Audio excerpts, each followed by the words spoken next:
The radar screen flickered once, then twice, before settling into an impossible pattern that made Lieutenant Colonel Marcus Ravencroft question his 23 years of flying. The signature blooming across his HUD wasn't foreign or unknown. It was ancient. A communication protocol that hadn't been officially used since the Gulf War. Yet here it was, pulsing through the electromagnetic spectrum with surgical precision. Control, Raven 1. I'm seeing something unusual on my scope. His voice carried across the encrypted channel to the operations center, buried 300 feet beneath Edwards Air Force Base.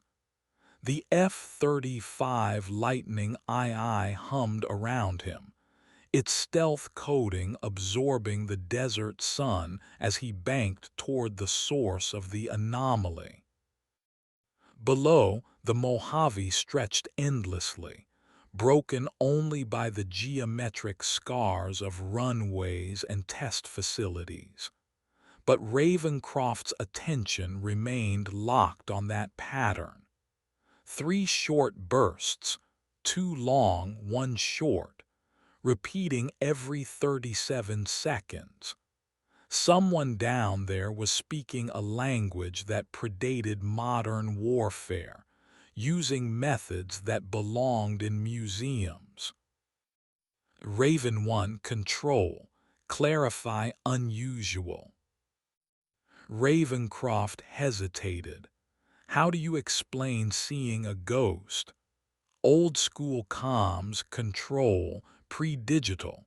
Someone's broadcasting using legacy protocols. The pause that followed stretched longer than comfortable. When the response came, it carried the weight of classified decisions. Raven 1, maintain distance. We're scrambling additional assets. But Ravencroft had already seen what they couldn't from their underground bunker. A figure stood beside a grounded aircraft, not on any authorized flight manifest. The plane itself appeared to be a modified F-16, though its configuration suggested capabilities that shouldn't exist. And the pilot was using hand signals that matched the electromagnetic pattern exactly. Control, I have visual on unauthorized aircraft and personnel. Single individual appears to be signaling. The electromagnetic burst ceased abruptly. The figure below turned skyward, and even from 12,000 feet, Ravencroft could sense the intentionality of that gaze. This wasn't random. This was planned, deliberate, and directed specifically at him.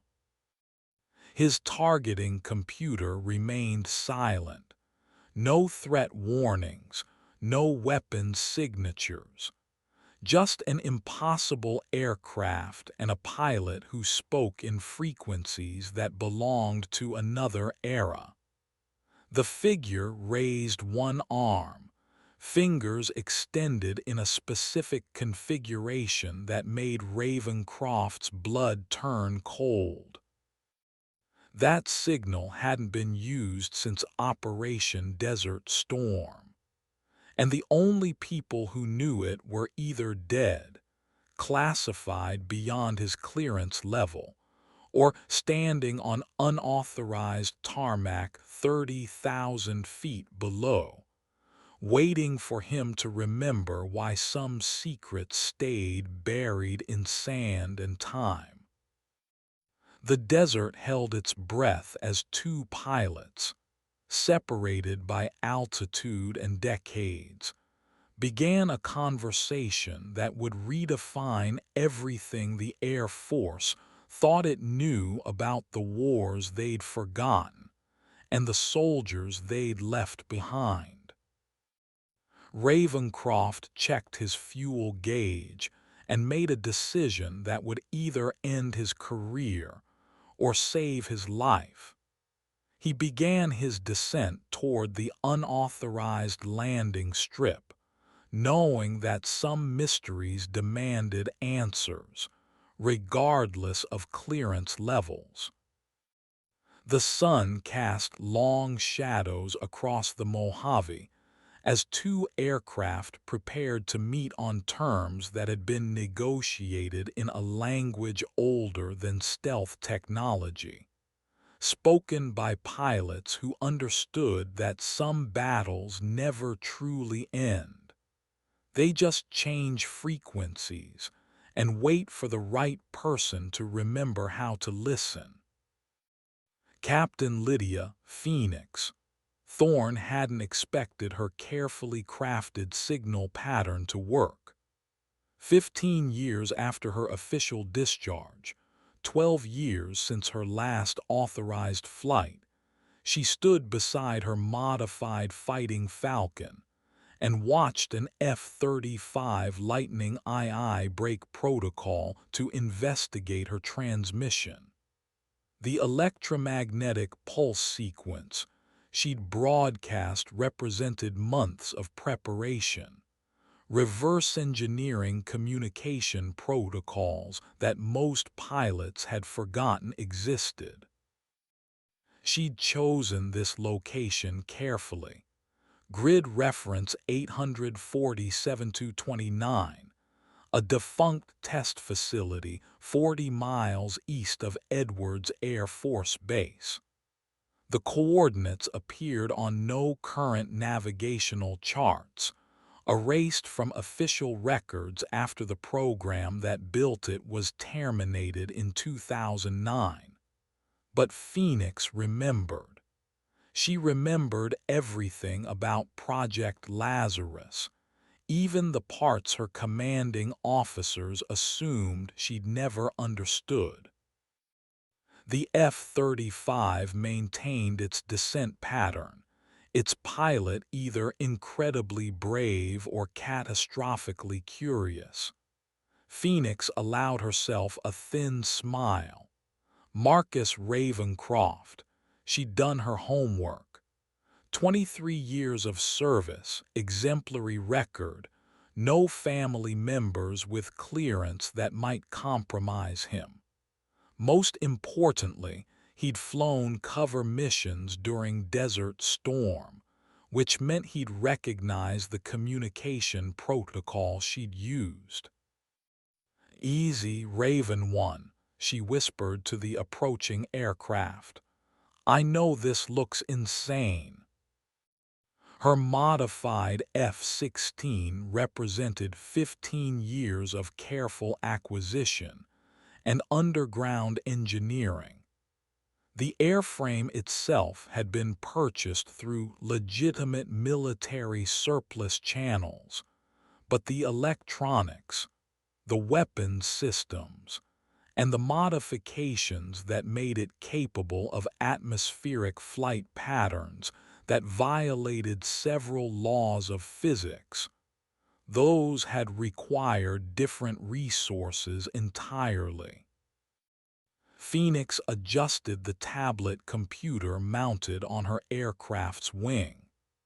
The screen displayed telemetry data that shouldn't exist. Radar cross-sections approaching zero, electromagnetic signatures that registered as atmospheric anomalies rather than military aircraft, and flight performance parameters that suggested her Fighting Falcon could outmaneuver anything currently in the Air Force inventory. The approaching F-35 leveled off at 500 feet, close enough for visual identification, but maintaining tactical advantage. Smart pilot. Phoenix raised her right hand, Fingers configured in a specific pattern. Enemy aircraft neutralized. Mission continues. A signal that officially didn't exist but had saved countless lives during classified operations that most governments refused to acknowledge. She could almost hear Ravencroft's confusion through the cockpit glass. Here stood a woman in unauthorized flight gear beside an impossible aircraft, using military signals that predated modern warfare, on terrain that officially didn't exist. The cognitive dissonance must have been overwhelming. But Phoenix needed him confused. Confusion led to curiosity, and curiosity led to questions. Questions were the only currency she had left to purchase what she desperately needed: a chance to explain why she'd spent 15 years preparing for this moment, and why the mission that had gotten her discharged might be the only thing standing between American airspace and a threat that conventional forces couldn't detect, much less engage. The F-35 began a wide circling pattern, its pilot undoubtedly requesting instructions from command. Those instructions would be simple: maintain distance, await backup, treat as hostile. But Phoenix was gambling that Marcus Ravencroft possessed something increasingly rare in modern military aviation: the willingness to trust his instincts over his orders, when those instincts suggested that sometimes the most dangerous threats came disguised as the most impossible solutions. The Mojave wind shifted, carrying dust across the abandoned runway where two pilots prepared to bridge a gap measured in years. Classified programs, and the kind of secrets that destroyed careers for the simple crime of being true. Control's voice crackled through Ravencroft's headset with the crisp authority of a commander who'd never had to make split-second decisions at Mach 2. Raven 1, maintain current altitude. Do not engage. Backup is en route. But Ravencroft's attention remained fixed on the woman below. She'd moved to the nose of her aircraft, and now he could see details that made his tactical computer seem inadequate. Her flight suit wasn't standard issue. Too many modifications, too much equipment that suggested extended independent operations. The aircraft itself defied easy categorization. The basic silhouette screamed F-16, but the wing configuration was wrong, the engine intakes modified, and the weapon's hardpoints mounted systems he didn't recognize. Control, Raven 1. I need a historical query on signal protocols, circa 1990 to 1991. Specifically, Operation Desert Storm communication sequences. The pause stretched long enough for Ravencroft to complete another orbit. When Control responded, the voice belonged to someone different, older, carrying the weight of classifications that turned simple questions into national security concerns. Raven 1, this is Colonel Harrison. State your specific interest in legacy protocols. Marcus Ravencroft had flown enough classified missions to recognize when a routine patrol had stumbled into something that exceeded his pay grade. But he'd also survived long enough to trust his instincts, and every instinct screamed that the woman below represented opportunity, not threat. "Colonel, I'm observing someone who appears to have extensive knowledge of protocols that were classified above my level.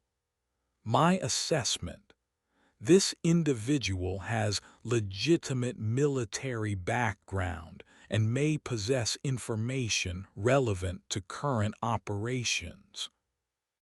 Negative, Raven 1. Continue patrol pattern. Backup ETA 12 minutes. Ravencroft watched the woman raise her tablet computer, tilting the screen toward his aircraft. Even from altitude, he could see data streams that looked suspiciously like radar telemetry. His own instruments showed nothing unusual. No electronic warfare, no targeting systems, no threat indicators. Just clear skies and an impossible conversation happening between two pilots who'd learned to communicate without words. She was showing him her capabilities. The tablet displayed what appeared to be real-time tracking data on his F-35, complete with flight path prediction algorithms that matched or exceeded anything in his own computer systems. More disturbing, the data suggested she'd been monitoring his approach for significantly longer than their visual contact indicated. Control, Raven 1. I believe this individual has been tracking multiple aircraft in this sector. Request permission to establish communication. Negative, Raven 1. Maintain distance. But the woman had already moved to her aircraft's radio equipment. Ravencroft's secure channel crackled once, then cleared to reveal a voice that belonged to someone who'd learned to project calm authority under impossible circumstances. Raven 1, this is Phoenix. I apologize for the unconventional introduction. I need 5 minutes to explain why your current mission parameters might be inadequate for the threat approaching this sector. Ravencroft's blood turned cold. His mission brief had mentioned no specific threats. This was supposed to be routine patrol, standard reconnaissance over designated training airspace. But Phoenix spoke with the precision of someone who possessed intelligence that his commanding officers either didn't have or hadn't shared. Phoenix, Raven 1. How are you accessing secure channels? 15 years of preparation, Marcus. And right now, you have approximately 8 minutes before backup arrives and this conversation becomes impossible. I suggest you listen carefully. The casual use of his first name sent alarms through every protocol Ravencroft had learned in 2 decades of military service. But the woman below had just demonstrated electronic warfare capabilities that officially didn't exist, using communication methods that predated modern security protocols, while standing beside an aircraft that appeared to violate several fundamental assumptions about stealth technology. Ravencroft made a decision that would either destroy his career or save his life. He switched to a secondary channel and began his descent toward the unauthorized landing strip. Phoenix Raven 1, I'm coming down. This better be worth my commission. Marcus, came the reply, carrying the weight of someone who'd already sacrificed everything for the chance to save something more important than careers. It's worth a lot more than that. The F-35 touched down on the abandoned runway with a precision that spoke to thousands of hours in the cockpit. Ravencroft kept his engines spooled, ready for immediate departure, but he popped the canopy and found himself face to face with a woman whose eyes held the particular exhaustion that came from carrying classified knowledge without authorized support. Captain Lydia Thorne had been 28 when they discharged her. 15 years later, she moved with the careful economy of someone who'd learned to maintain peak physical condition without official resources. Her flight suit bore no insignia, but the modifications were telling. Additional communication equipment, extended life support systems, and hardened electronics that suggested operations in environments where standard gear failed. 15 years, she said, approaching his aircraft with hands visible and empty. 15 years since they pulled my clearance for asking the wrong questions about Project Lazarus. Ravencroft remained in his cockpit, but his targeting system stayed silent. Every tactical manual suggested treating this as a hostile encounter, but nothing about Phoenix suggested hostility. Desperation, perhaps. Determination, certainly. But not the particular madness that drove people to threaten military aircraft. Project Lazarus doesn't exist in my briefing materials. Because it was terminated in 2009 after producing results that made too many people uncomfortable. We developed stealth technology that rendered aircraft completely invisible to conventional detection methods. Not reduced signature, invisible. But the prototype disappeared during testing, along with its pilot. Phoenix gestured toward her modified F-16. I was that pilot, Marcus.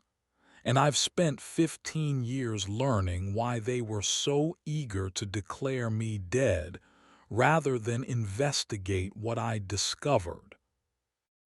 Ravencroft's tactical computer remained silent, but his instinct screamed warnings that had nothing to do with conventional threats.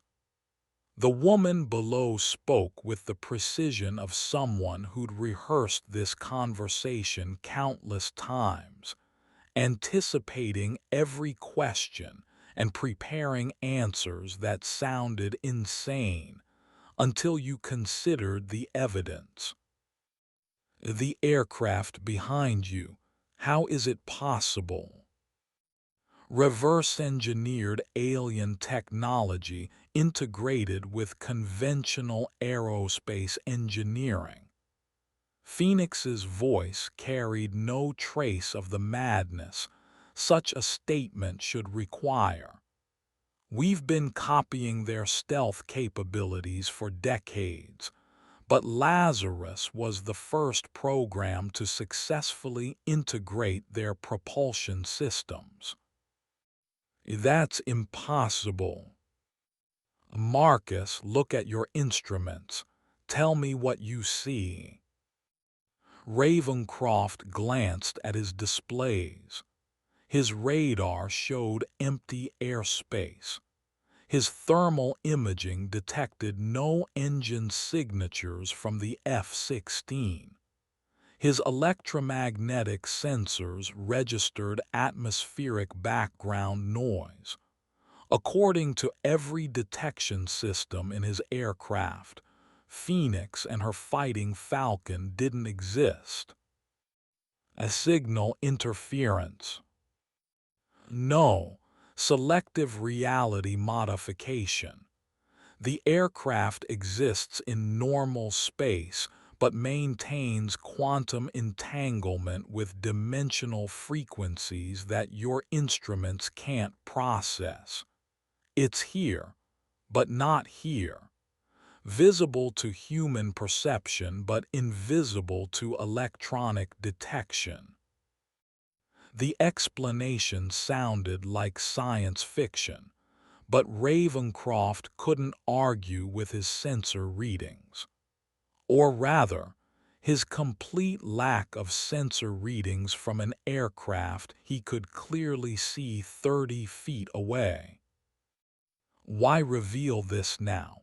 Why risk exposure after 15 years? Phoenix's expression shifted, carrying the weight of knowledge that had cost her everything she'd once valued. Because they're coming back, Marcus. And this time, they're not just observing. The desert wind carried dust across the runway as two pilots stood at the intersection of official duty and impossible truth, preparing to discuss threats that existed beyond the comfortable boundaries of conventional warfare. Phoenix walked to her aircraft and retrieved a hardened tablet computer, its screen displaying data streams that made Ravencroft's advanced avionics look primitive. Satellite imagery, electromagnetic spectrum analysis, and flight pattern predictions that covered the entire southwestern United States with precision that suggested intelligence resources far beyond any individual's capabilities. 3 days ago, NORAD detected atmospheric anomalies over Nevada, Arizona, and California. 17 separate incidents, each lasting approximately 4 minutes, each displaying flight characteristics that violated known physics. She handed him the tablet. Your commanding officers classified these incidents as equipment malfunctions rather than investigate patterns that might require uncomfortable explanations. Ravencroft studied the data. The imagery showed aircraft-like signatures appearing and disappearing across vast distances, traveling at speeds that should have produced sonic booms audible across 3 states. But the acoustic data showed nothing, complete silence during each incident. These could be sensor glitches. Could be, except I've been tracking similar patterns for 8 months, using detection methods that your military doesn't possess.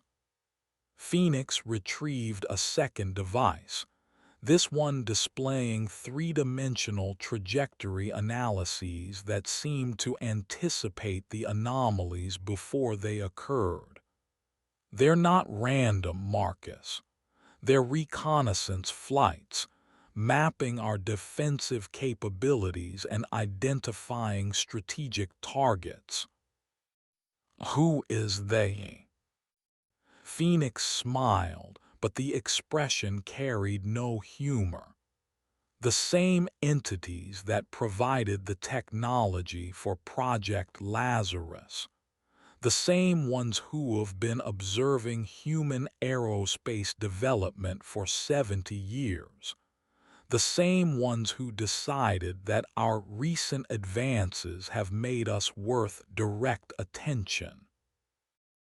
Ravencroft's radio crackled with increasing urgency as Control demanded status updates.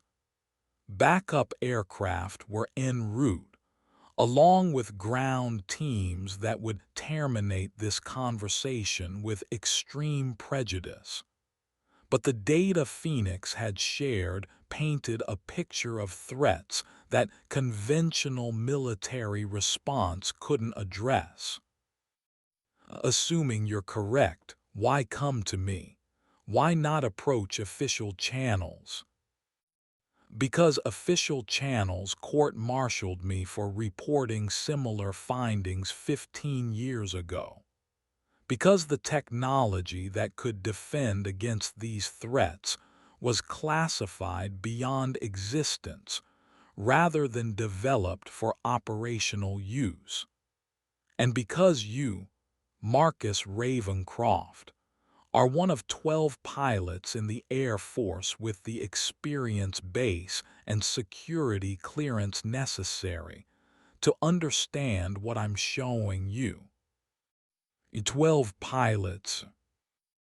12 pilots who have flown classified missions in contested airspace, who have encountered phenomena that didn't match their briefing materials, and who have demonstrated the judgment to prioritize mission success over protocol compliance when circumstances demanded flexibility.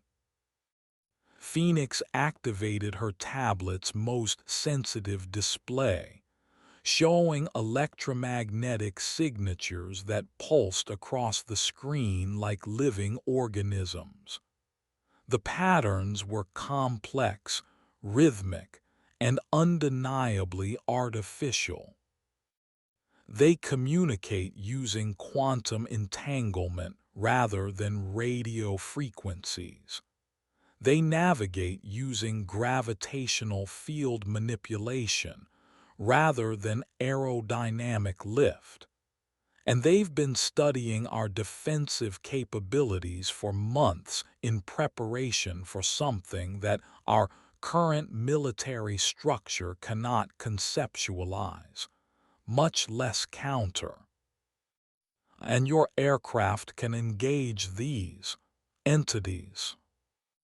My aircraft can see them, track them, and match their performance characteristics. Whether it can engage them depends on factors that I'm still learning. Phoenix gestured toward the modified F-16. 15 years of reverse engineering has produced capabilities that our military rejected as impossible.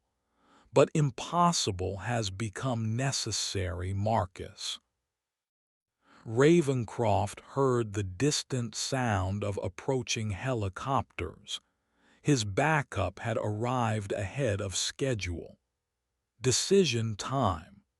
Trust his training and protocol, or trust his instincts and the evidence of sensors that refused to acknowledge the existence of an aircraft he could clearly see.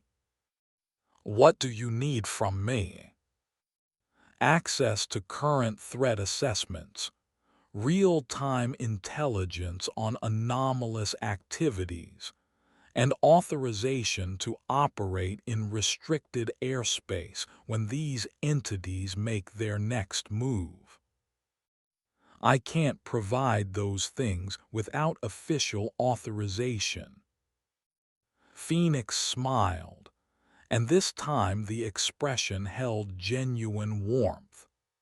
Marcus, you're going to receive authorization, because in approximately 6 hours, These entities are going to demonstrate capabilities that will make your commanding officers desperate for any solution, even one that comes from a pilot they've spent 15 years pretending doesn't exist. The helicopters grew louder as Phoenix began shutting down her equipment with practiced efficiency. She moved with the calm precision of someone who'd planned for this moment in exhaustive detail. How can you be certain? Because they've been following the same reconnaissance pattern for 8 months, and that pattern concludes today. Tonight, they transition from observation to demonstration. And tomorrow, the Air Force will remember why they classified Project Lazarus rather than terminate it. Ravencroft watched Phoenix secure her equipment with the methodical care of a pilot who'd learned to maintain complex systems without technical support. Every movement suggested years of solitary preparation, countless hours spent mastering technology that officially didn't exist. Where will you be when this demonstration occurs? Airborne, watching, recording, preparing to prove that impossible problems sometimes require impossible solutions. Phoenix paused beside her aircraft's cockpit. Marcus, when your commanding officers ask what happened here today, tell them the truth. Tell them that Captain Lydia Thorne is ready to resume active duty whenever the Air Force decides that defending American airspace is more important than protecting comfortable assumptions about reality. The helicopters appeared over the horizon as Phoenix climbed into her cockpit. Her aircraft powered up with a sound that belonged to no engine in current military inventory, a harmonic resonance that seemed to synchronize with fundamental frequencies that Ravencroft felt in his bones rather than heard with his ears. Phoenix Raven 1. Final question: why the call sign? Her voice carried across the radio with the weight of someone who'd chosen her identity rather than inherited it. Because 15 years ago, they burned my career to hide technology that could save lives. But sometimes, Marcus, the most important things rise from their own ashes. The modified F-16 lifted off with impossible silence, its vertical takeoff characteristics suggesting propulsion systems that operated on principles beyond conventional physics. Ravencroft watched it accelerate to supersonic speeds without producing a sonic boom, then disappear from both visual and electronic detection in a manner that left him questioning fundamental assumptions about aerospace engineering. His radio exploded with urgent communications as backup teams demanded explanations for events that exceeded their classification levels. But Ravencroft found himself staring at the empty sky where Phoenix had vanished, knowing that tonight would either validate the most important intelligence briefing of his career or destroy his faith in everything he'd learned about the boundaries between possible and impossible.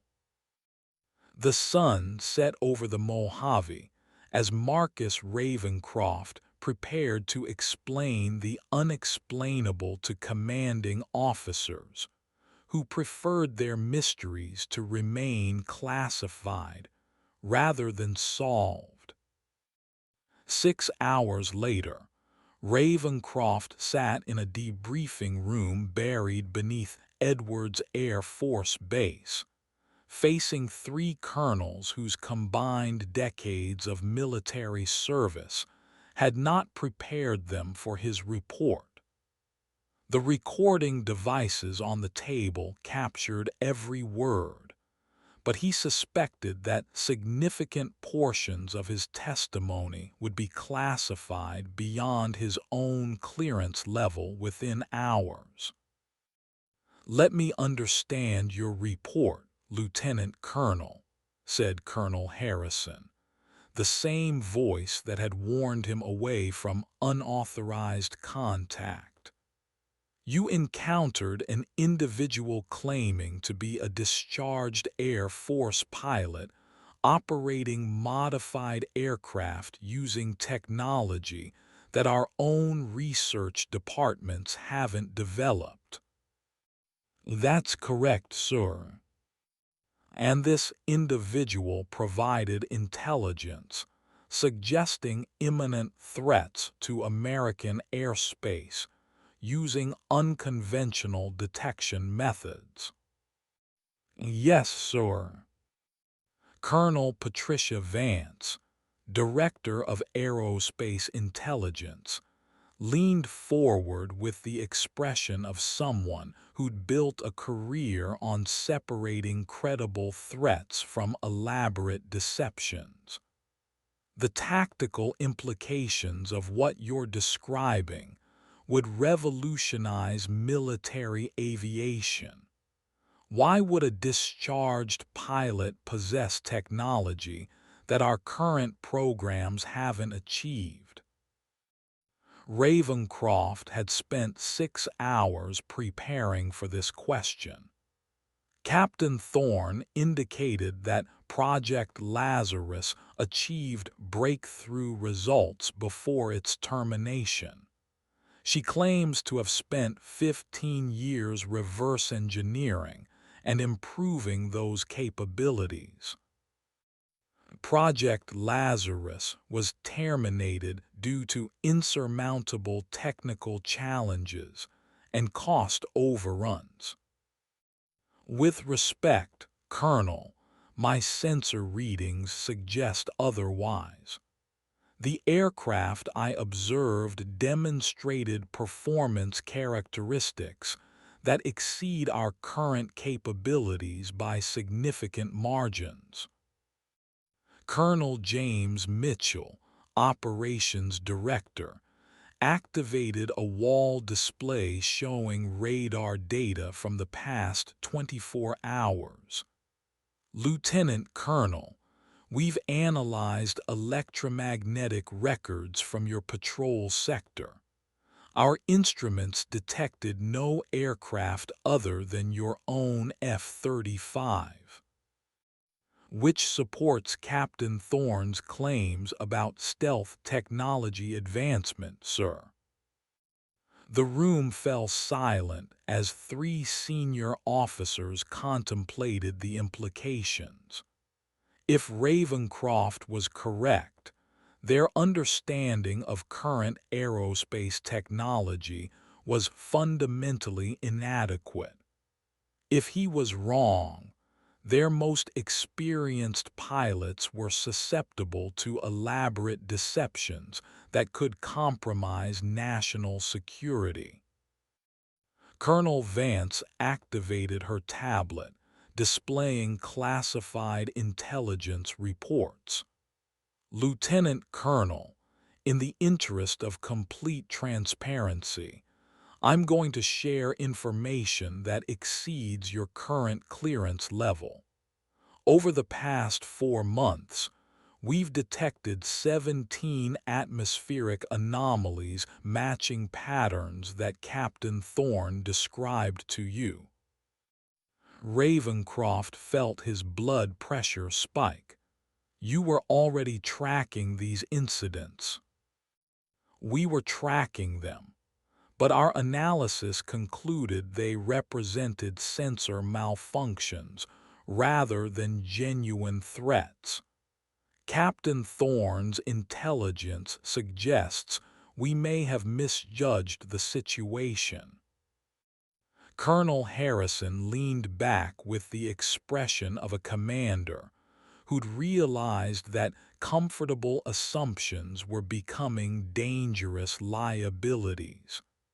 Lieutenant Colonel, assuming Captain Thorne's assessment is accurate, what are her proposed responses to these threats? She requested access to current intelligence, authorization to operate in restricted airspace, and official recognition that her capabilities might be necessary for national defense. All of which would require acknowledging that we made significant errors in our assessment of both Project Lazarus and Captain Thorne's discharge proceedings.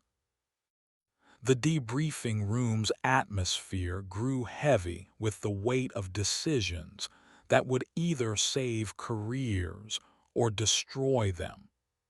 Military bureaucracy excelled at many things, but admitting fundamental mistakes ranked low on that list. Colonel Mitchell's radio crackled with an urgent communication from NORAD Operations Center.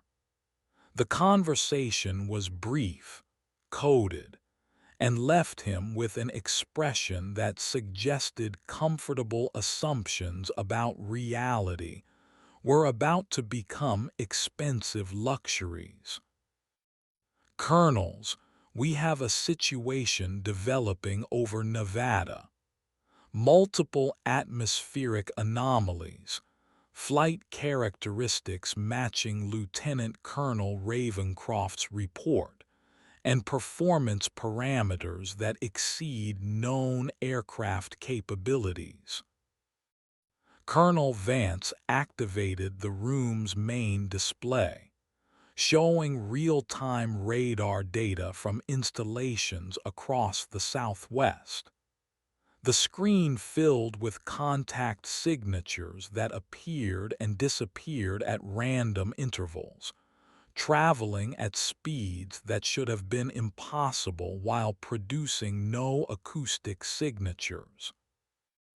"Gentlemen," she said quietly, "I believe we're about to discover whether Captain Thorne's capabilities are as advanced as she claims." The display showed 17 distinct contacts approaching military installations across 3 states, their flight patterns coordinated with precision that suggested intelligence and planning rather than natural phenomena. "Sir," Ravencroft said carefully, "Captain Thorne indicated she would be airborne during this demonstration. She may be our only real-time intelligence asset capable of tracking these contacts." Colonel Harrison reached for the secure phone that connected directly to NORAD Command Authority. "Lieutenant Colonel, you're about to receive a field promotion and temporary authorization for activities that officially don't exist. Find Captain Thorne, establish communication, and discover whether 15 years of unauthorized research can solve problems that our official programs haven't anticipated." The radar screen filled with impossible contacts as 3 colonels and 1 lieutenant colonel prepared to discover whether dismissed pilots and terminated projects sometimes represented the only solutions to threats that conventional military thinking couldn't conceptualize. 20 minutes after the NORAD alert, Ravencroft found himself in the cockpit of his F-35, climbing toward 30,000 feet with authorization to pursue contacts that officially didn't exist using methods that violated standard engagement protocols. His mission parameters included phrases that he'd never seen in official documentation. Establish communication with unauthorized assets. Investigate non-conventional aerospace phenomena. And report findings directly to classified authority levels. Phoenix had been correct about the timing. The atmospheric anomalies appeared exactly as she'd predicted, their flight patterns suggesting coordination and intelligence that transformed them from curious phenomena to potential threats. Ravencroft's instruments detected nothing, but his eyes tracked movement in the empty sky that defied conventional explanation. Control, Raven 1. I'm observing visual contacts that my instruments cannot process, requesting permission to attempt communication with Captain Thorne. Raven 1, Control. Permission granted. Captain Thorne has been assigned temporary call sign Phoenix Actual with authorization to operate in your sector. The radio frequency shift brought Phoenix's voice with crystal clarity that suggested communication equipment far superior to standard military issue. Raven 1, Phoenix Actual. I have 17 contacts maintaining formation at flight level 450, speed approximately Mach 3.2, heading toward strategic targets. Phoenix Actual, my instruments show empty airspace. Because they're operating using quantum displacement technology, that renders them invisible to conventional detection. But if you adjust your targeting computer to frequency 847.325 and activate enhanced visualization mode, you should achieve limited contact resolution. Ravencroft followed her instructions, his advanced avionics computer accessing diagnostic modes that weren't included in standard pilot training. His display flickered once, then populated with contact signatures that matched Phoenix's description exactly. 17 aircraft-like objects maintaining precise formation, while traveling at speeds that should have produced massive sonic booms. But the acoustic sensors registered complete silence, as if the objects existed in normal space, without interacting with atmospheric pressure. Phoenix Actual confirmed visual on 17 contacts. What's their destination? Nellis Air Force Base, Edwards Air Force Base, and Vandenberg Space Force Base. They're conducting detailed reconnaissance of our most sensitive aerospace facilities. Ravencroft's tactical computer finally began processing the impossible data, generating engagement parameters for targets that violated every assumption about aerial combat. Range calculations became meaningless when opponents could apparently teleport across vast distances. Speed advantages disappeared when enemy aircraft could accelerate without regard for atmospheric resistance. Phoenix Actual, do we have engagement authorization? Negative, Raven 1. First contact protocols require non-hostile approach and communication attempt. These entities are observing, not attacking. Our response needs to demonstrate intelligence rather than aggression.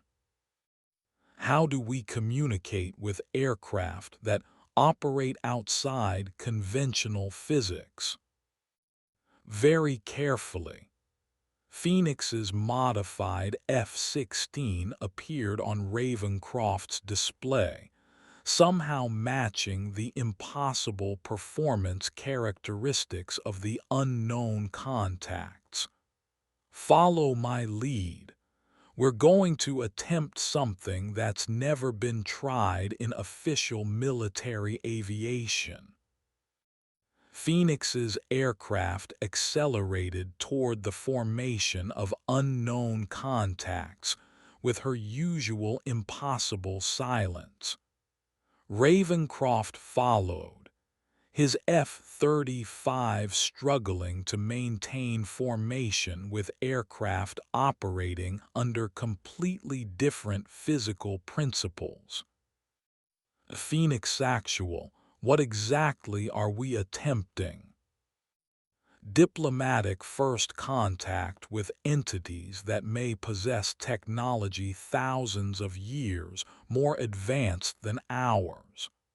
We're going to approach peacefully, demonstrate non-hostile intent, and see if they're willing to explain why they've spent months studying our military capabilities.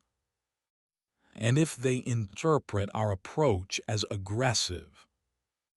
Then, Marcus, we discover whether my aircraft's defensive systems can protect against weapons that operate using physics we don't understand.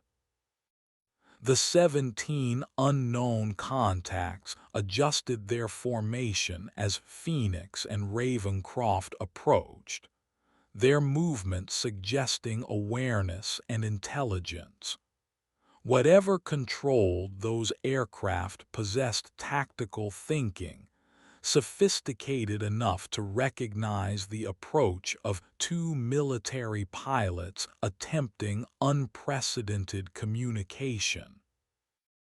Raven 1, we're about to make history, for better or worse. Phoenix's aircraft matched the formation pattern of the unknown contacts, positioning herself as a bridge between human military aviation and technology that challenged fundamental assumptions about what was possible in Earth's atmosphere. The 17 contacts began transmitting on frequencies that human equipment shouldn't have been able to detect, their signals carrying complexity that suggested language, mathematics, and concepts that existed beyond current understanding. But Phoenix's modified systems translated the signals into patterns that appeared on both her display and Ravencroft's enhanced visualization system.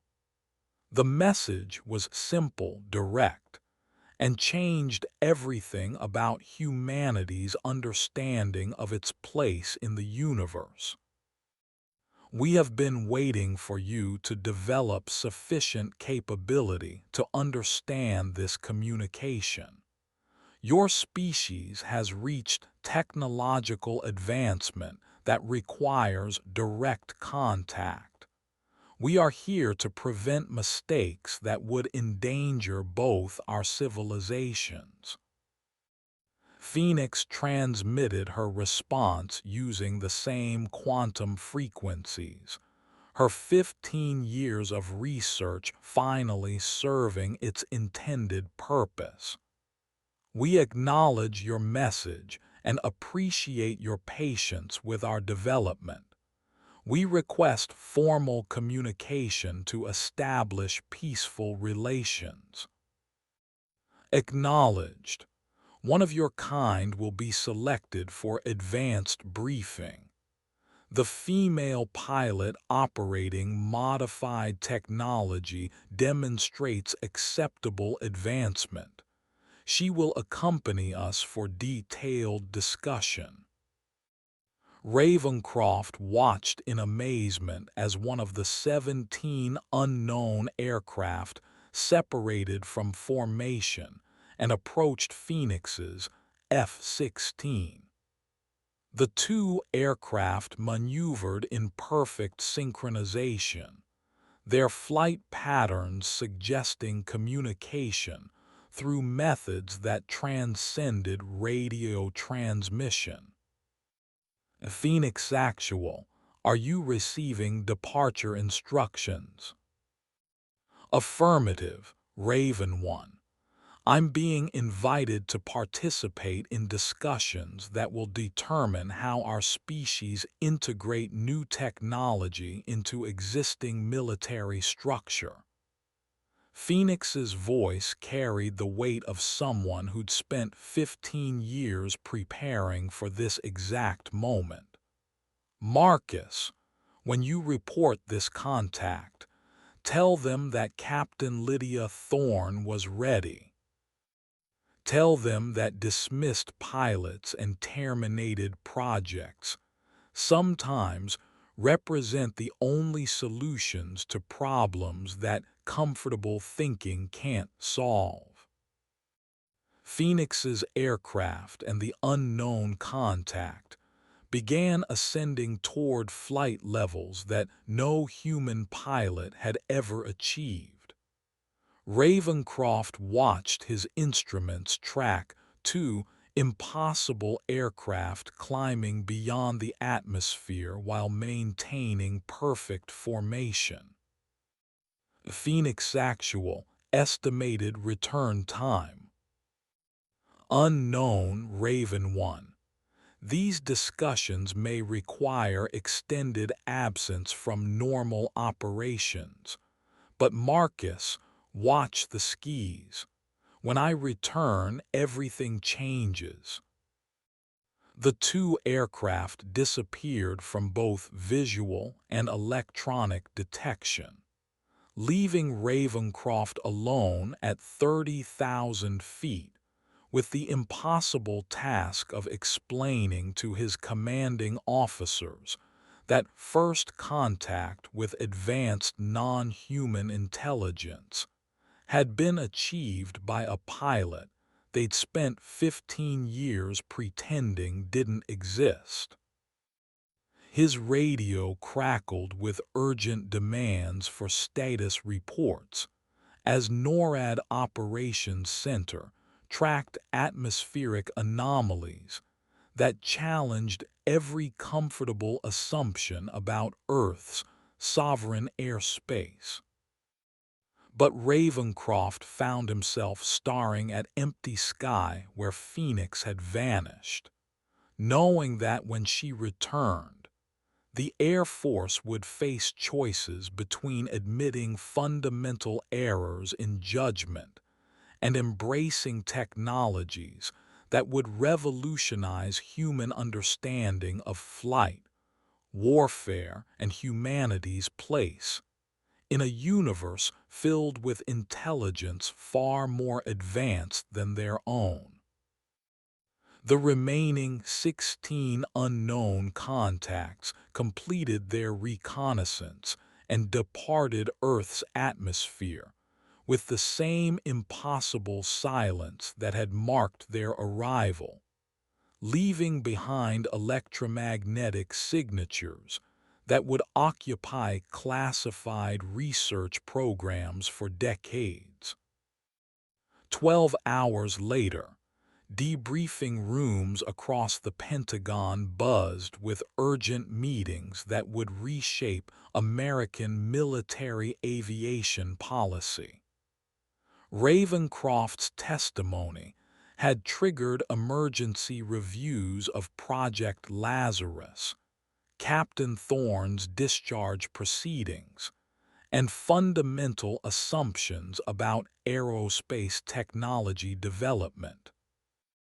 Colonel Harrison presided over the most classified briefing in Edwards Air Force Base history, addressing an audience of generals, intelligence directors, and researchers whose combined security clearances still couldn't fully encompass the implications of what Ravencroft had witnessed. Gentlemen, ladies, we face unprecedented circumstances. An individual whom we discharged for reporting impossible findings has demonstrated capabilities that our current programs haven't achieved, while establishing communication with entities whose technology exceeds our understanding by potentially centuries.